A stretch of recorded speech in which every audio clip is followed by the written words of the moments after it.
Well, hello everybody. Today is June the 4th, and of course I'm wearing a jacket because it's June. It is so cold. But anyways, it's also England.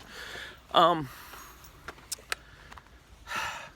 a lot of times when we hear news, we want to respond. I know I do very quickly, and especially when there's videos or reporters, and then you kind of want to side with one group or another group, and I've taken my time on this because something came up and I was very, very concerned about it. And it is about when President Donald Trump, you saw that there was a picture of him taken in front of an Episcopal church holding a Bible, and you had quite a few people in an uproar and quite a few people not in an uproar. And the question was, why did he do it? Is it appropriate or anything like that? So let me just kind of give some of the facts. These are just the facts. I'm not trying to color them in any way. Everything that I can see are the facts. And I'll tell you why I'm trying to get to all this in just a minute. Because if a church is being, used, used and abused, there's problems with that. Hey guys, how you doing? Hey, just doing my morning blog. And there's a concern on my part. But that's the dog. So the night before this picture was taken, the night before, there was violent, destructive demonstrations being done in Washington, D.C. Lafayette Square being one of them. You saw portions of the Lincoln Memorial, World War II Memorial being defaced, being in some cases smashed. Okay, and those are symbols for our country, and maybe that's exactly why they were attacked. The Lincoln Memorial, I don't know why that would be attacked, but nonetheless. Then you have a church, an Episcopal church, that they set fire to a church. Now, thankfully, it was put out. Thankfully, there was not a lot of, as they described, major damage, only minor damage. That's the description, but it was absolutely damaged, and it was damaged by these people. Now again, not by demonstrators. They're fantastic. It's by your anarchist groups, your Antifa types. Now,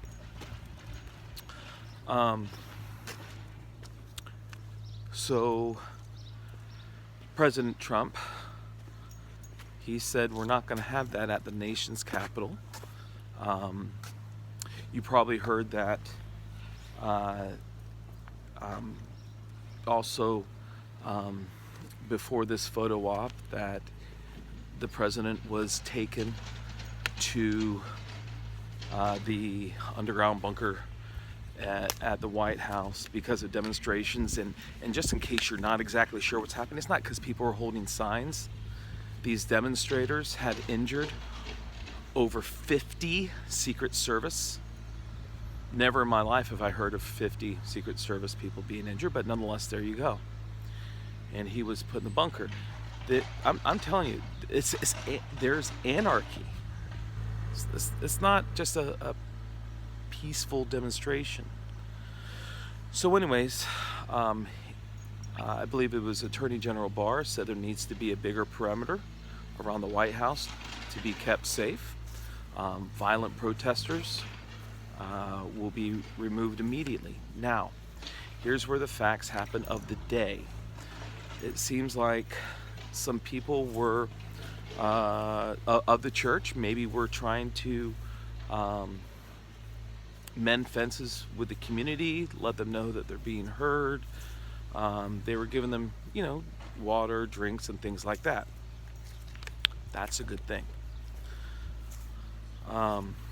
But as this was going on, also the president was giving a speech, and you can hear explosions. Maybe there's fireworks, don't know, but you could hear these things being sounded off from where the president was giving his speech at the White House. Then, in addition,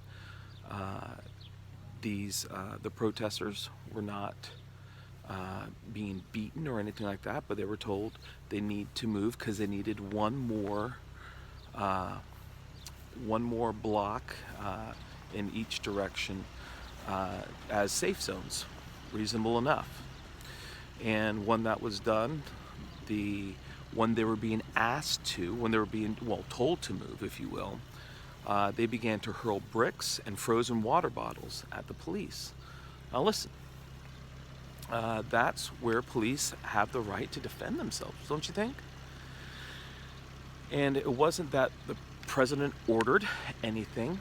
These people, they fired what they call a smoke gas, which did not have any chemicals in there that would even harm the eyes. It would just fog up things so that people couldn't see where to hit the officers. And also they did fire something called pepper balls, which is not tear gas. That's very different. It's like an industrial pepper spray, and that was used to disperse the crowd, the violent crowd.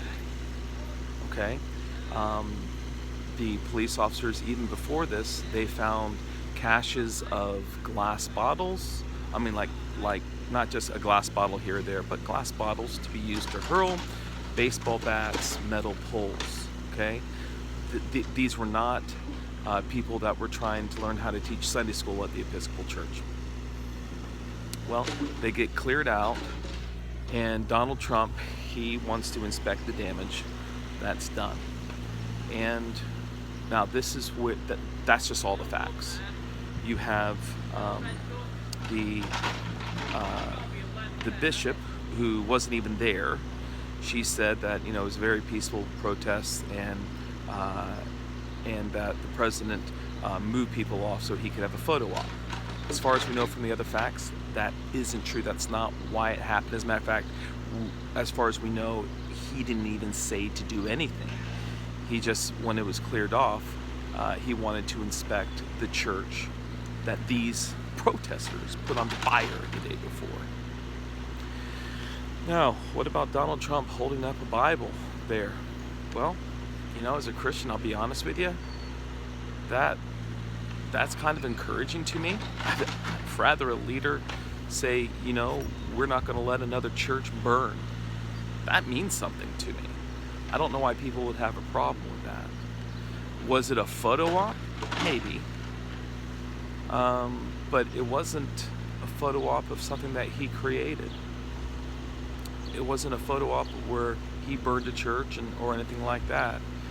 It was for me, this is the way I took it. You may take it differently. I'm only one person. But it seemed to be a symbol to America that we're not going to let the looters win. We're not going to let the rioters win. We're not going to let the anarchists win. And the very things that hold us together, some of the most important things we have, is our freedom that we have of worship. So anyways, that's just the facts and then my take on it. I love you guys. I know there's a lot of opinions out there, and I'm not against anybody's opinion. I also know today's a long video, and I'm not trying to be political. I'm just,